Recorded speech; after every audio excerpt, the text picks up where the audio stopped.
এই কোরআন এটাকে ভুয়া, এবং এই কোরআনের বাইরে সে মানুষকে বলেছে এগুলো কোনো কিছু না।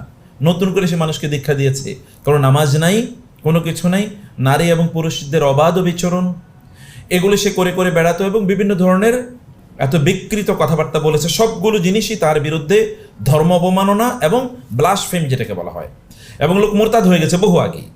কিন্তু দুর্ভাগ্যজনক আমাদের দেশে যেহেতু রাষ্ট্রীয় কোনো এমন আইন নাই, যারা অন্যায় করবে বা এরকম ধর্মদ্রোহিতা করবে তাদের বিরুদ্ধে শাস্তিমূলক ব্যবস্থা হবে, এরকম কোনো আইন যেহেতু নাই, আর বিগত একটা লম্বা সময় জুড়ে যেহেতু আমরা এই জাতীয় ব্যক্তিদেরকেই পৃষ্ঠপোষকতা করেছে, আমরা দেখেছি রাষ্ট্র এদিকে পৃষ্ঠপোষকতা করেছে, সে কারণে তাদের বিরুদ্ধে কোনো কিছু করা যায় না।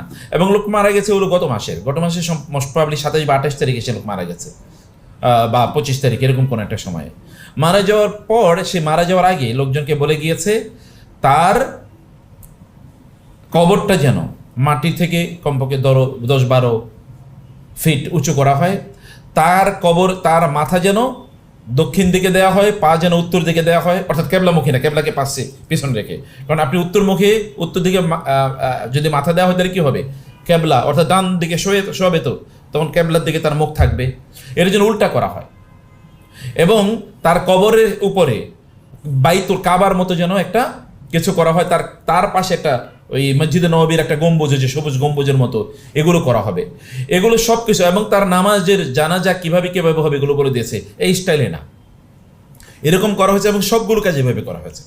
সেখানকার আলেম ওলামারা তাদের অনুসারী যারা, ওই লোকের অনুসারী যারা, তাদের সাথে বসেছে, কিন্তু তারা এগুলো কোনো কিছু মানে নাই।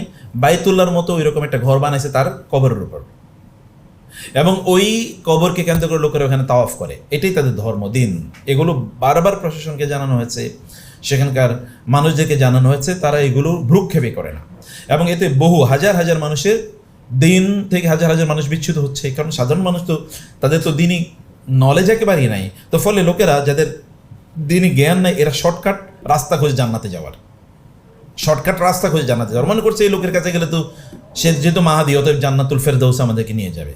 এই জাতীয় এই চিন্তার কারণে লোকেরা গিয়ে সেখানে ভিড় জমাচ্ছে, এবং তারা এইভাবে মুশরিক অথবা মুরতাদ হয়ে যাচ্ছে। তো সেখানকার সাধারণ মানুষ যখন বিক্ষুব্ধ হয়, তখন তো এটা কে করে না করে, আলেমরা এগুলো নিয়ে অনেকবার কথাবার্তা বলেছে, লোকেরা জড়ো হয়েছে, আলেমরা তাদেরকে বলেছে আমরা এটা প্রশাসনিকভাবে শরিয়া ম্যান্ডেটেড পদ্ধতিতে আমরা এটা কাজ করতে চাই। কিন্তু মানুষ যখন বিক্ষুব্ধ হয়, মানুষের তো ধর্মীয় জ্ঞান কম, যেটা ডক্টর আবদুল্লাহ জাহাঙ্গীর রহমাহুল্লাহ বলতেন, বাংলাদেশের মানুষের ধর্মীয় জ্ঞান কম কিন্তু ধর্মীয় আবেগ বেশি। তো ধর্মীয় আবেগের কারণে লোকেরা সেটা গিয়ে ভাঙচুর করেছে, এবং ওইখান থেকে লাশ তুলে তারপরে তারা এই লাশকে পুড়িয়ে দিয়েছে। যারা লাশ পোড়াইছে সাধারণ মানুষ, এখানে কোনো আলেম নাই, আলেম ওলামা নাই।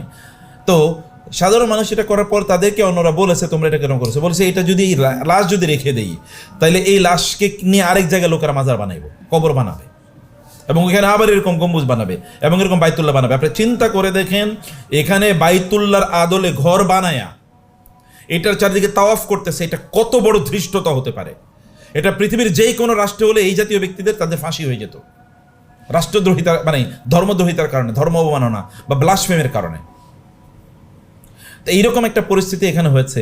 লাশ তুলে পোড়ানো এটা একটা গর্হিত কাজ, যদিও লাশ পোড়ানোর এরকম ঘটনা যেমন আলী রাদিয়াল্লাহু তাআলা খারিজিদের ব্যাপারে বলেছেন ওদেরকে পোড়াইয়া দাও ওদের লাশগুলো, এরকম কিছু ঘটনা মানে মুসলমানদের ইতিহাসে বিভিন্ন সময়ে এরকম বড় ভয়াবহ অপরাধী যারা, তারা এরকম কিছু ঘটনা ঘটেছে। কিন্তু তারপরও শরিয়া আল্লাহর শাস্তি দিয়ে, যেমন আগুন দিয়ে শাস্তি দেওয়ার দায়িত্ব কার? আল্লাহর। অতএব এটা দিয়ে কাউকে শাস্তি দেয় এটা আল্লাহ সুবহানাহু ওয়া তাআলা